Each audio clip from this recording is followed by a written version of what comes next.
తాకట్టులో ఉన్న బంగారాన్ని విడిపించి ఆ రోజు ఆన్లైన్ ధరకే కొంటుంది కొమ్మూరి గోల్డ్.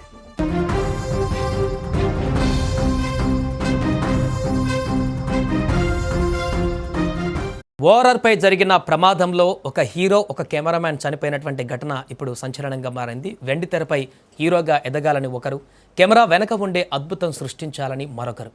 10 ఏళ్ల క్రితం కళ్ళల్లో వేల కలలతో హైదరాబాద్ మహానగరంలో అడుగుపెట్టారు వీరిద్దరు. అంచెలంచెలుగా ఎదుగుతూ తమకంటూ ఒక గుర్తింపు తెచ్చుకున్న తరుణంలో ఆ విధి వారిపై పగపట్టింది. ప్రయాణం ముగిసి హైదరాబాద్ చేరుకోవాల్సిన ఆ యువకులు అనంత లోకాలకు ప్రయాణమయ్యారు. తెల్లవారుజామున ఔటర్ రింగ్ రోడ్డుపై జరిగిన ఒక ఘోర రోడ్డు ప్రమాదం ఇద్దరు యువకుల జీవితాలను చిన్నాభిన్నం చేస్తూ వారి కుటుంబాలలో తీరని చీకటిని నింపింది. ఆంధ్రప్రదేశ్లోని నెల్లూరు పట్టణానికి చెందిన భరత్కాంత్, త్రిలోక్ ఇద్దరు కూడా ప్రాణ స్నేహితులు. 10 ఏళ్ల క్రితం సినిమా ఇండస్ట్రీలో రాణించాలనే పట్టుదలతో నగరం వచ్చి నానక్రామ్గూడలో నివాసం ఉంటున్నారు. భరతకాంత్ ఇటీవలే టెనెంట్ అనే చిత్రంలో హీరోగా నటించి అందరి దృష్టిని ఆకర్షించగా, త్రిలోక్ సినిమాటోగ్రాఫర్గా తన ప్రతిభను చాటుకుంటున్నాడు. వ్యక్తిగత పనుల మీద తమ సొంతూరైన నెల్లూరుకు వెళ్లినటువంటి వీరిద్దరూ శనివారం రాత్రి కారులో తిరిగి హైదరాబాద్కు బయలుదేరారు. ఆదివారం తెల్లవారుజామున 3 గంటల సమయంలో పెద్దంబర్పేట వద్ద ఓఆర్ఆర్ ఎక్కి శంషాబాద్ వైపు ప్రయాణిస్తుండగా బెంగళూరు ఎగ్జిట్ నెంబర్ 12 వద్ద మృత్యువు కంటైనర్ రూపంలో వారికి ఎదురైంది. ఇక ముందు వెళ్తున్న కంటైనర్ను వీరి కారు అత్యంత వేగంగా వెనక నుంచి ఢీకొట్టింది.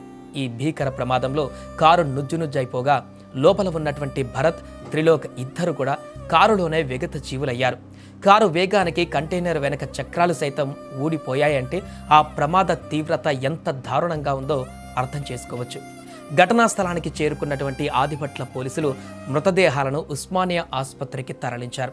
కష్టపడి పైకొస్తూ ఇప్పుడిప్పుడే ఇండస్ట్రీలో నిలదొక్కుంటున్న ఇద్దరు యువకులు ఇలా అకాల మరణం చెందడం వారి కుటుంబ సభ్యులను శోకసంద్రంలో ముంచెత్తింది. హీరో భరత్ మృతిపైన బిగ్ బాస్ ఫేమ్ నటి అశురెడ్డి కూడా ఎమోషనల్ పోస్ట్ చేశారు. తన బెస్ట్ ఫ్రెండ్ను కోల్పోయానని చెబుతూ అతనితో కలిసి దిగినటువంటి ఫోటోలను షేర్ చేస్తూ, ఇది నాకు తీరని లోటు. నా ప్రాణ స్నేహితుడు, నా కుటుంబం, అత్యంత ఆత్మీయుడైనటువంటి వ్యక్తి ఇప్పుడు శివయ్యతో ఉన్నాడు. నీకు చేరని ఓ సందేశాన్ని నేను పోస్ట్ చేస్తానని ఎప్పుడూ అనుకోలేదు.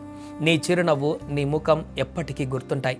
భరత్కాంత్, నా ప్రాణ స్నేహితుడా, బరువైన విరిగిన హృదయంతో వీడుకోలు భరత్ అంటూ ఎమోషనల్ పోస్ట్ చేశారు అశురెడ్డి. ఏదేమైనా ఎంతో భవిష్యత్తు ఉన్నటువంటి ఇద్దరు వ్యక్తులు అప్కమింగ్ హీరోగా ఆల్రెడీ ఇప్పటికే చాలా వెబ్ సిరీస్లు, షార్ట్ ఫిల్మ్లు నటించినటువంటి భరత్ ఒక సినిమా కూడా టెనెంట్ అండ్ రీసెంట్గా తీసినటువంటి సినిమా కూడా ముందుకు వెళ్తున్న సందర్భంలో భవిష్యత్తులో ఒక స్టార్ హీరోగా ఎదగాలనుకున్నటువంటి తన కోరిక తీరక ముందే ఈరోజు అకాల మరణం అందరినీ కలవరపెడుతోంది.